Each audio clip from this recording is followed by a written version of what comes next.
অ্যান্টিবায়োটিকের স্বর্ণযুগ ছিল 1960 সাল পর্যন্ত, প্রচুর অ্যান্টিবায়োটিক বের হয়েছে। 60 থেকে 80-তে কমে গেল, 80 থেকে 2000 সাল পর্যন্ত একটা অন্ধকার যুগ বলতে পারেন, যে অ্যান্টিবায়োটিক কিন্তু অনেক বের হয়নি। এরপরে কিছু বের হয়ে আসছে, আমাদের কিন্তু অ্যান্টিবায়োটিক বের হচ্ছে না, আবিষ্কার হচ্ছে না। অনেক ধরনের আমরা অনেক মডার্ন টেকনোলজি পাচ্ছি, কিন্তু আপনি যদি মার্কেটে যান দেখবেন যে অ্যান্টিবায়োটিক কিন্তু লিমিটেড।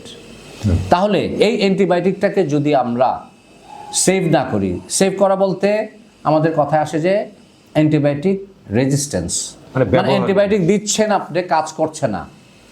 একটা একটা একটা মাইক্রো অর্গানিজম আছে, সেটাকে বলে সুপার বাগ। সুপার বাগ হচ্ছে এমন একটা মাইক্রো অর্গানিজম, এমন একটা রোগ জীবাণু যেটার উপর কোনো অ্যান্টিবায়োটিক কাজ করে না। এবং সেই দিন আমরা ICD-10 একটা পেলাম যে একটা রোগ, একটা বাচ্চার শরীরে একটা রোগ হলো, সমস্ত অ্যান্টিবায়োটিক ফেল, মানে রেজিস্ট্যান্স, কাজ করছে না। এরকম আমরা কিছু কিছু পাচ্ছি, দেখা যাচ্ছে যে 99.9% জীবাণু উপরে অ্যান্টিবায়োটিক কোনো কাজ করে না, যত অ্যান্টিবায়োটিক। তাহলে দেখেন, এই অ্যান্টিবায়োটিকটাকে যদি আমরা প্রিজার্ভ না করতে পারি, এমন একটা সময় যদি আসে যে কোনো অ্যান্টিবায়োটিক কাজ করবে না, তাহলে হয়তো দেখা যাবে সামান্য সর্দি কাশি, জ্বর, পেট খারাপ বা নিউমোনিয়া বা কোনো কিছুতে, আমি ভয়াবহ রোগের কথা পরেই বললাম, মেনিনজাইটিস বা সেপ্টিসিমিয়া, এগুলোর কথা তো বাদেই দিলাম, সামান্য কিছু ইনফেকশন থেকেই এটা মারাত্মক আকার ধারণ করতে পারে।